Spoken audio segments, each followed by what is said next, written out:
I think at the top of college football, there are two distinct tiers.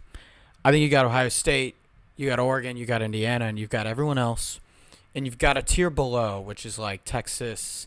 I'd put LSU in there, Notre Dame in there, Texas Tech, and you could put Georgia, Miami in there as well.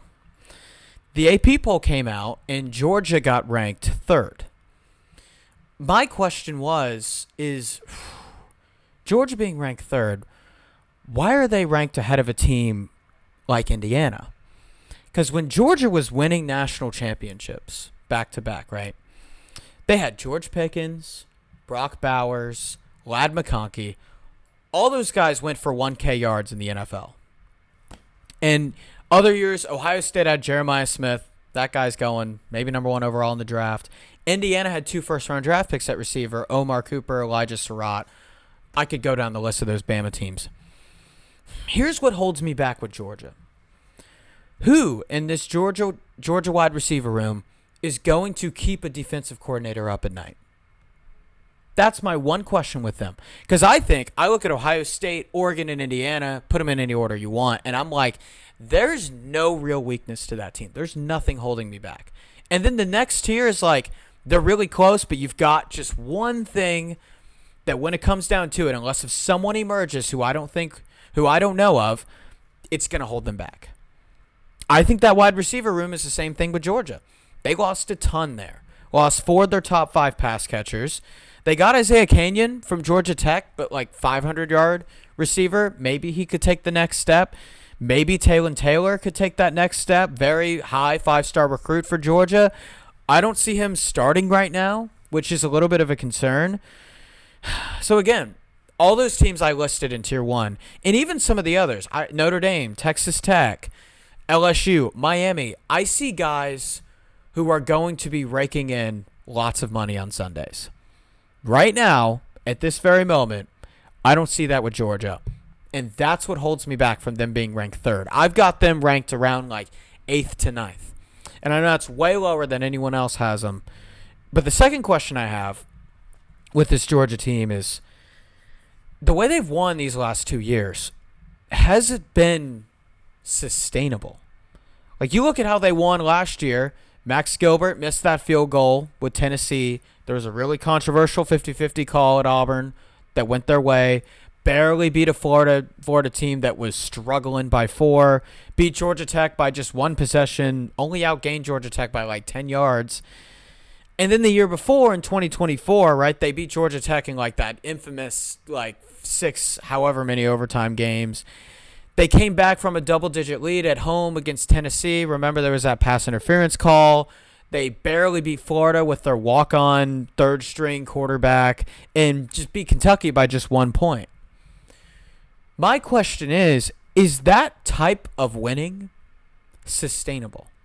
Because Max Gilbert makes a kick. The ref swings a different way at that Auburn game, or, Kentucky scores a kick, nails a field goal.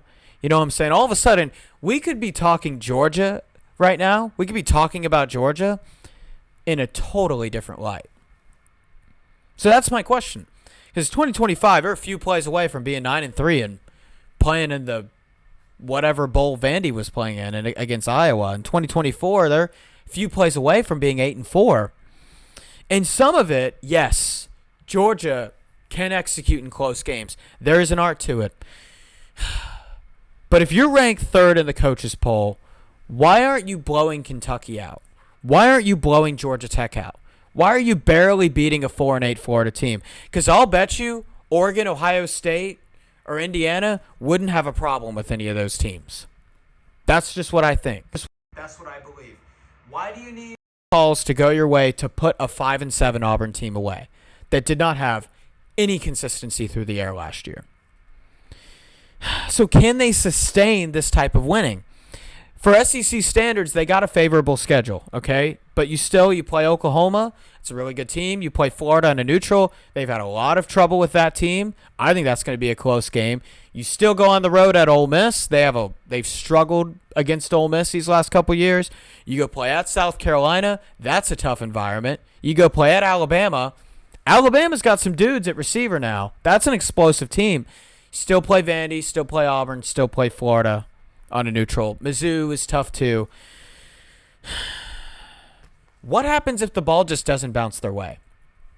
What happens if this receiving core is ultimately what most people are thinking it's going to be, and Bama just has more explosive plays than them? And look, this isn't for me to say, this isn't for me to just dog on Georgia the whole time, no pun intended, because ultimately they still probably have the highest floor in the SEC, and I still think this team's winning 10 games. 9-10 games, I think 10. And on the positive side, I'll say this. There are avenues for Texas, for LSU, Bama, Oklahoma, Tennessee, where the wagon just falls apart and the wheels just fall off the car completely, and it just goes sideways. I don't see that with Georgia. I don't see that at all. I mean, Kirby's had double-digit win seasons every year at Georgia since 2016, since I was in middle school. And look, Gunner's still back. He's a gamer, takes care of the football, doesn't make mistakes. He's never lost Georgia a football game. Like, this tight end room's loaded. I just wonder, because Gunner threw towards the middle of the field at one of the lesser rates of any quarterback in the FBS last year. If you're really good at tight end and you aren't too strong at receiver, how does that work with a quarterback that's not willing to attack the middle of the field as much as the average quarterback? It's a question I have. The running back room, loaded, and even more loaded than last year. I remain optimistic of this offensive line. Some people aren't. The Drew Bobo was injured in that Sugar Bowl. That freaking hurt him really bad. Right tackle is a huge question. Jaw Jackson. This guy's like 6'10". Projected their starting right tackle. Played with Bronny James at Overtime Elite. That's definitely a name to keep a lookout for. There's a new voice. Dontrell Glover's really good. Elias Williams. This O-line, I think, will figure themselves out. But ultimately, man, it's just that receiving room. Like, where's the explosiveness going to be? Where's the pop going to be? Because Georgia, when they won those national championships, I mean, they were like constantly top 5 in college football in explosive play rate. That hasn't necessarily been the case these last 2 years. And another question that I have about Georgia is this pass rush. They couldn't get to the quarterback last year. I mean, there's a reason Tennessee hung 40 on them. There's a reason Ole Miss hung as many as they did on them. Ultimately, Trinidad and Joey Aguilar had all day. They were last in the SEC in sacks last year. 2024, they also took a step back there.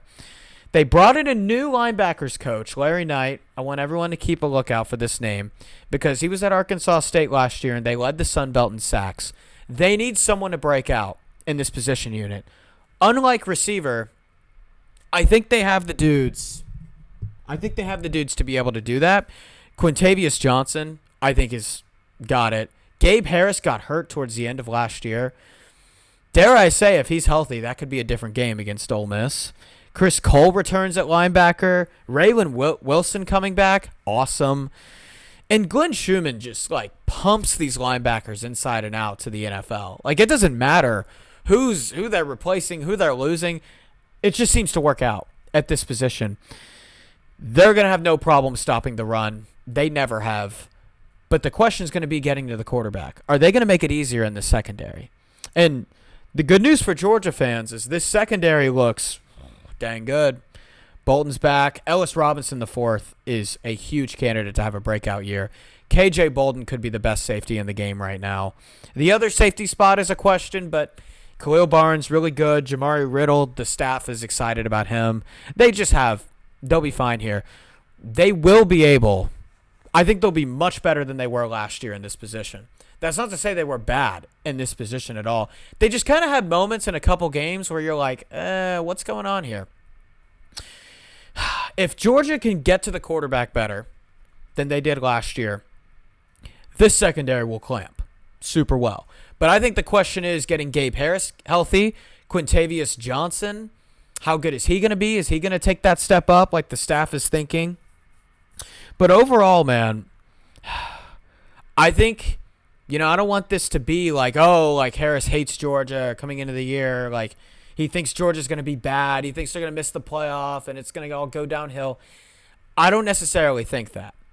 I just think I'm not sure if this personnel backs that number 3 ranking in the AP poll that they've been given. Unless If someone at that receiving room emerges who we don't know of yet, could be Taylor. But right now, I see Georgia as a very good team who's going to win a lot of gritty games in the SEC like they have been. But I think they have a limitation that holds them back from those three teams that I mentioned, from that national championship, number one tier in college football.